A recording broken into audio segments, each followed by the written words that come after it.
na khensa premier wa hina ni tlhela khensa na lava va fambisaka ntirho lowu. Ni xeweta Deputy President Paulos Mashatile na mhani Humile Mashatile, ni tlhela ni xeweta vana va Hosi N'wamitwa wa vumbirhi na vatukulu va yena. Your Majesties, Queen Masalanabo Mojaji, Queen Mother Tulare, Banda Bezita hinkwavo,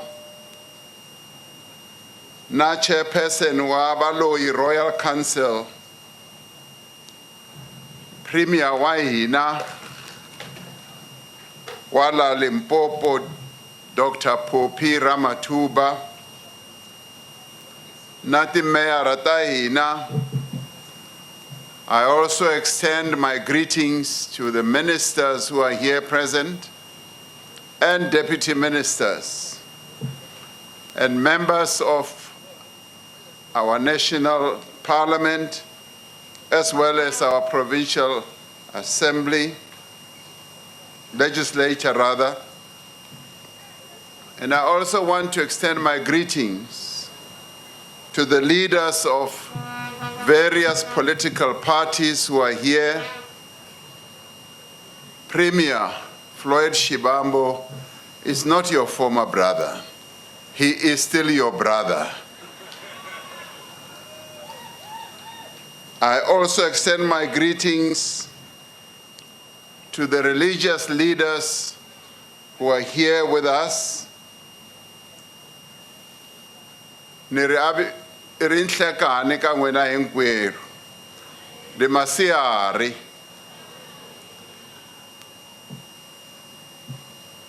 Hosi Ngobe, loko a mi lava homu, swantswa mi kombela kahle. Loko mi lava ni ta yi tisa le Royal House ya n'wina, not la.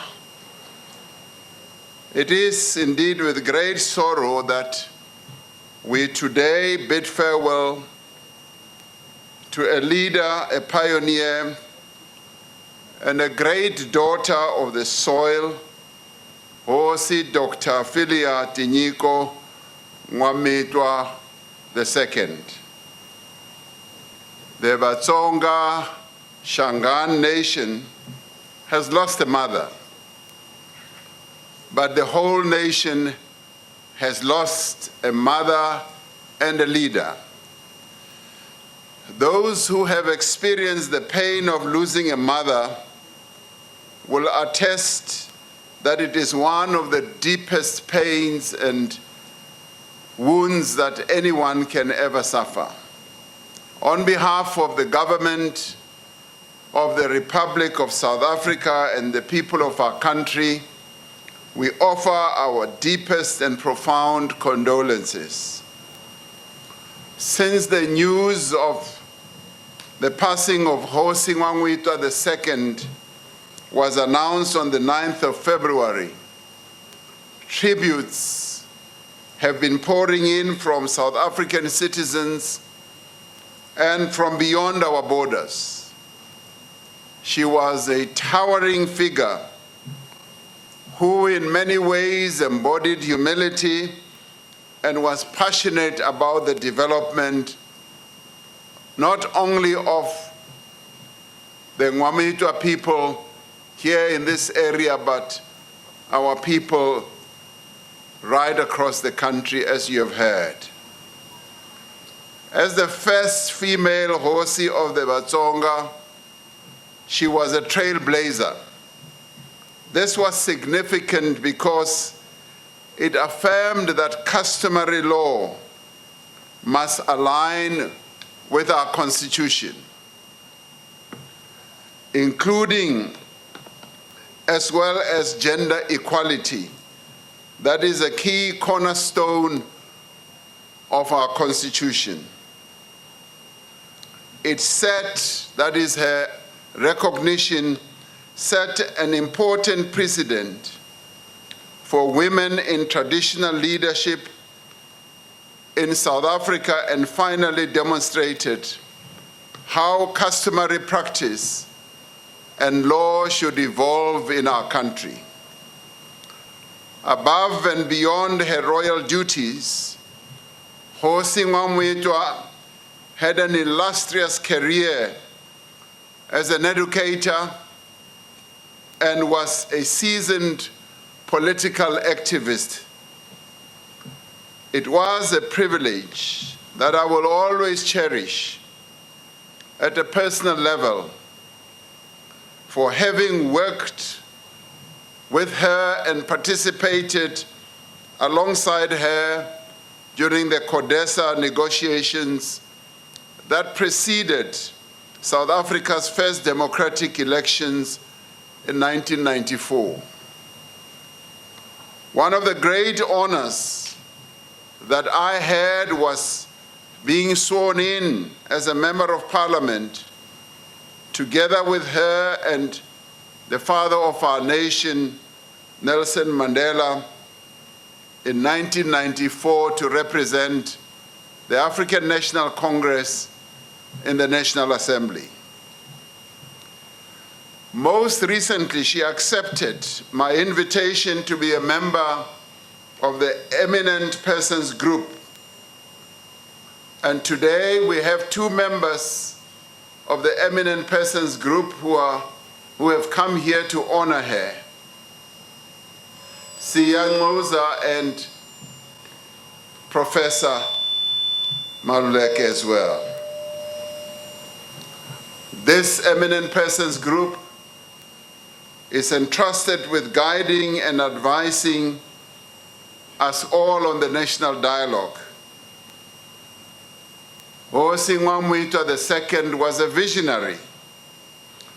She was a leader who in many ways sat at the intersection of customary governance, constitutional democracy, gender transformation, and rural development, not only in Limpopo, but across our country.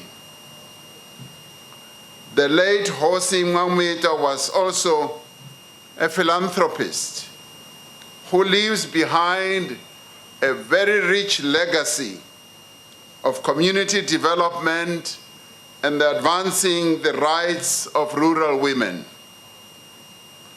She was firm that women should receive equal treatment in traditional courts and on matters relating to development in the rural areas. She was a steadfast advocate for women's rights and a powerful voice against gender-based violence. She was a custodian of the customs of the Vatsonga Shangaan and supported the work and the efforts of the N'wamitwa Cultural Village and Museum as well. Now, despite her advancing years, she remained full of vigor and determination to still continue with the upliftment of her community. She wanted to see development in this area and more jobs being created for the local community, but more especially for young people as well.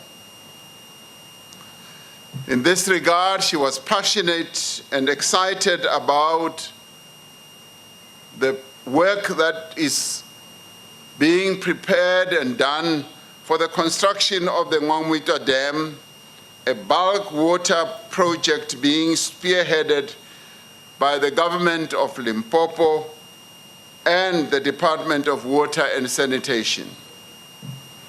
Even though our hearts are understandably heavy at the departure of our mother and comrade, we celebrate her remarkable life and a contribution to the betterment of our country.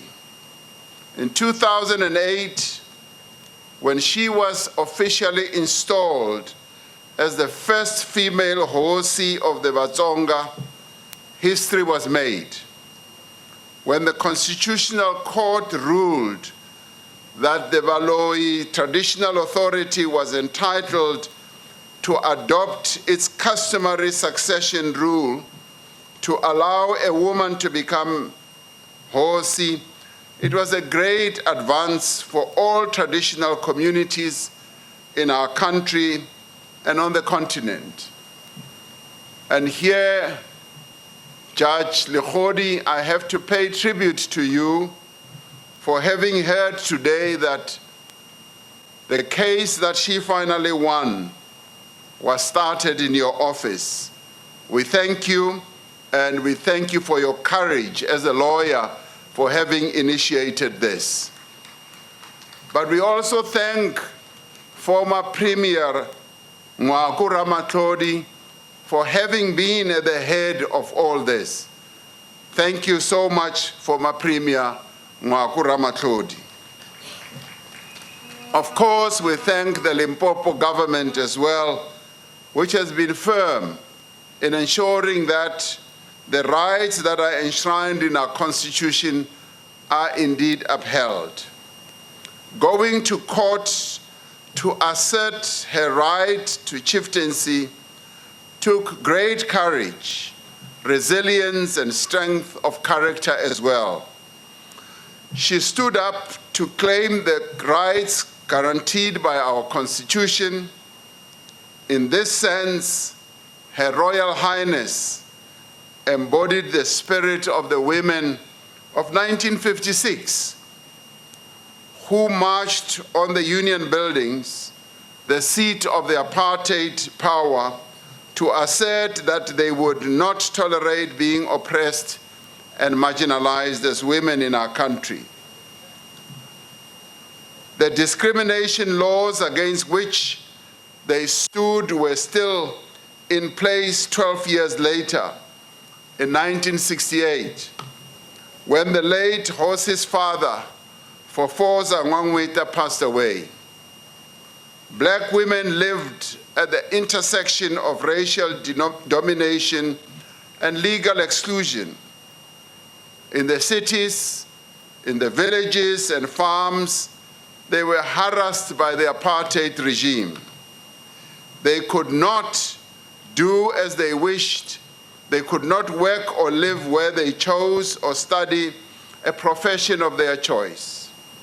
They had no choice but to become domestic workers, farm workers, menial laborers, and informal traders to survive, to feed their families. Women who were part of the resistance against apartheid were brutally treated, jailed, tortured, assaulted, or even killed. Women were treated as perpetual minors with their legal identity tied to their fathers, their husbands, or their male guardians. Black women could not enter into contracts freely. They could not own land or register property in their own name.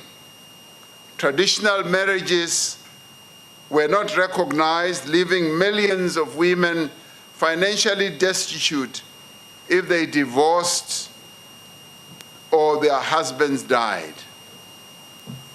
In far too many instances, customary law reinforced state repressive policies.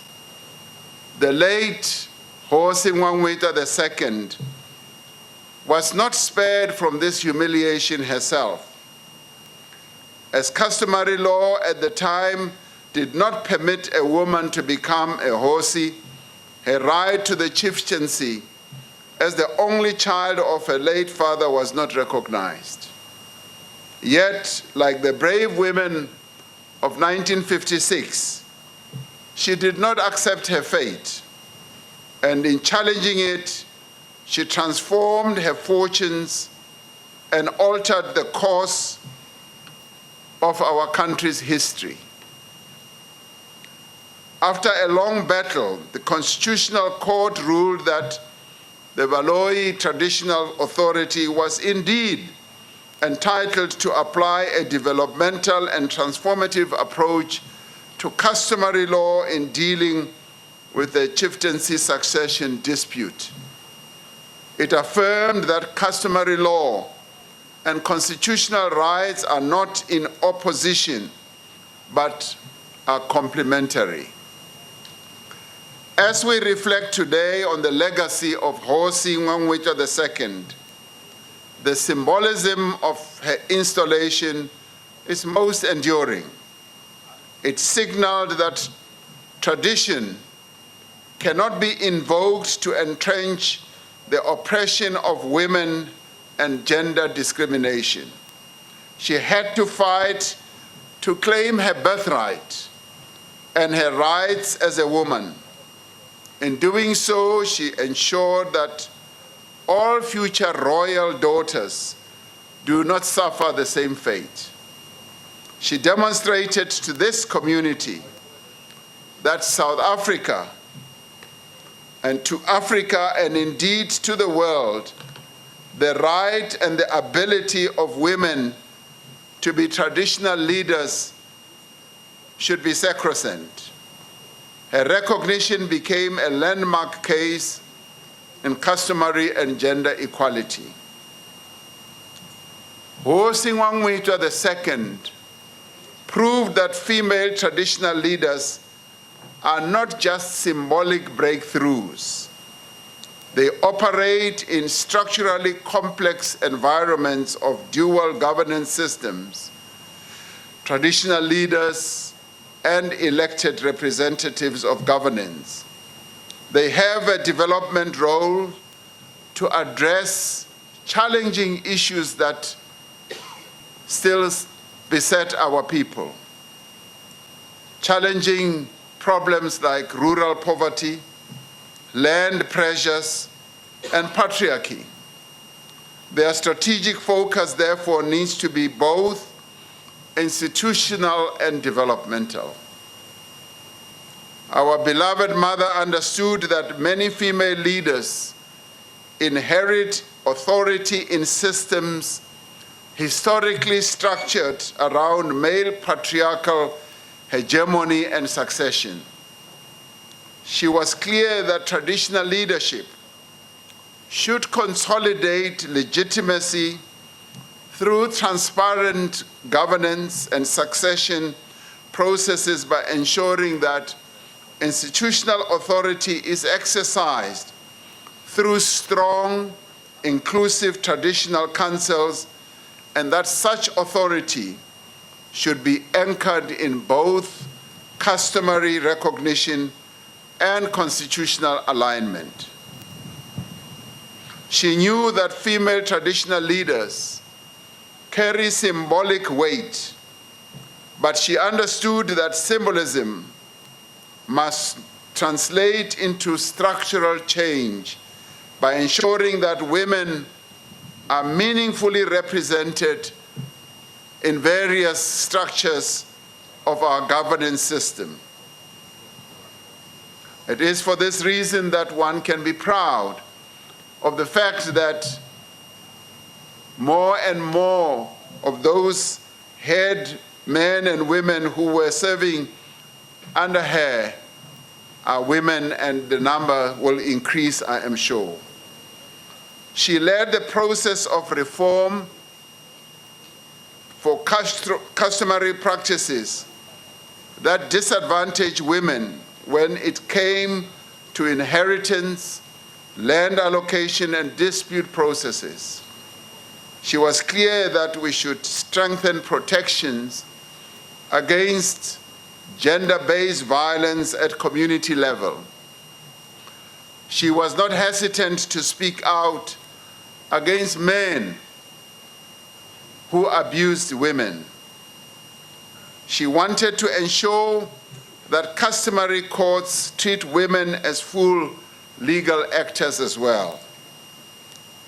As a development-oriented leader, Hosi N'wamitwa II believed that land is a most strategic lever and asset. She knew that the land question should be addressed and that communal land, which is central to rural development, should be managed transparently through effective and equitable allocation systems, preventing elite capture of land in various deals. She was clear that land use and ownership rights should be fairly availed to women and to young people with a view of promoting productive use of land for agriculture, agro-processing, and ecotourism. And Hosi N'wamitwa, the president of Contralesa, we have to thank you and Contralesa for continuing to raise the issue of how we should deal with the communal land. Where rural communities are located in areas where there are mineral resources, renewable energy corridors, or land development zones, we expect our traditional leaders to ensure that there is transparent consultation with all stakeholders and disclosure of community trust mechanisms. This will protect both community wealth and leadership credibility. As we seek to strengthen our local government system, we know that the dual governance system can create friction. As we address the challenges that our local government structures are going through, we need to establish structured engagement platforms with municipal leadership and ensure that our traditional elders and leaders get involved in all processes of reforming our local government. Hosi N'wamitwa knew that tradition is not static, but it must remain rooted in the preservation of language, heritage, and as a result, she promoted cultural tourism as an economic asset and also promoted intergenerational knowledge transmission. We are laying her to rest and holding this ceremony at this place where she helped to develop. And as correctly stated earlier, she was a great motivator and a raiser of funds to develop our rural communities. She knew that tradition survives when it adapts without losing its own identity. The emancipation of women in this country and their right to equality was not extended as a favor. It was achieved through decades of tireless struggle, of great advances and painful setbacks. Since the advent of democracy, we have made significant progress in advancing the rights of women in traditional communities to equality and dignity, to have their marriages recognized, to own property and land, and to inherit. This progress is thanks to the efforts of pioneering women like Hosi N'wamitwa II and the transformational laws that have been passed. Today, more women hold positions of authority in traditional communities, including on traditional councils and in our governance system. Yes, we uphold her as being the one woman of many firsts, but here in this province, We also have another pioneering woman of a first, and many others. Our premier here is the first female premier of Limpopo, and we applaud her for precisely that, and she's doing a great job. We continue to work with all houses of traditional leadership to advance the position of women in their activities, in their positions, and programs that they lead. At the same time, we know that today, women still face many challenges. They are the face of poverty, they face financial exclusion, unemployment, and the scourge of gender-based violence and femicide. Rural women bear the brunt of all these challenges. Many live in communities where they face discriminatory practices.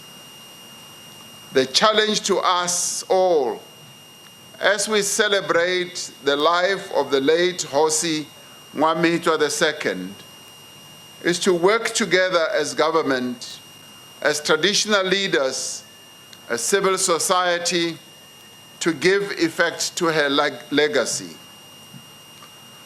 to honor her memory. And it is a great legacy of a formidable woman that we are today here to celebrate.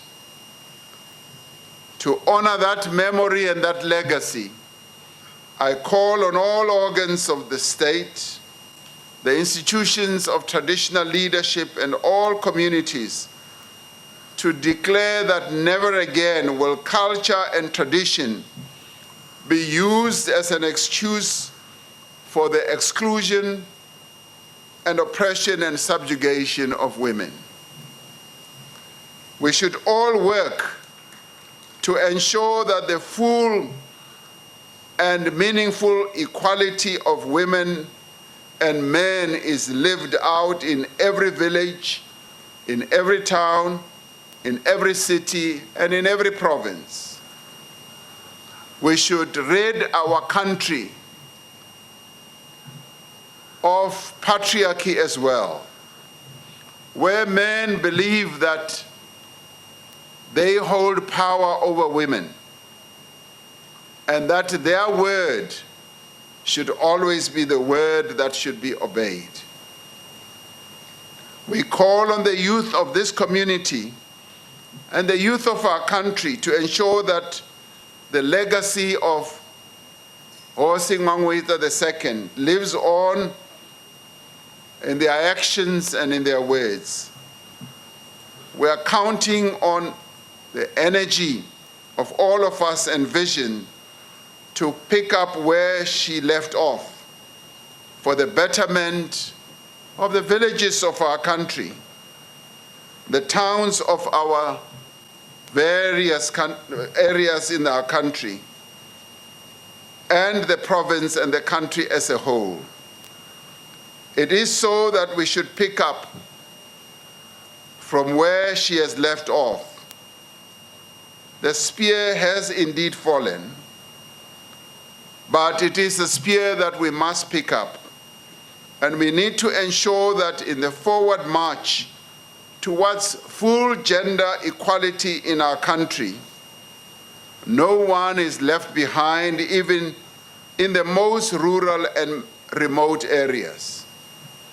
Fellow mourners and fellow celebrants, as we are celebrating an unbelievably impactful life, in Proverbs 31:10, the Bible says and speaks of a good woman.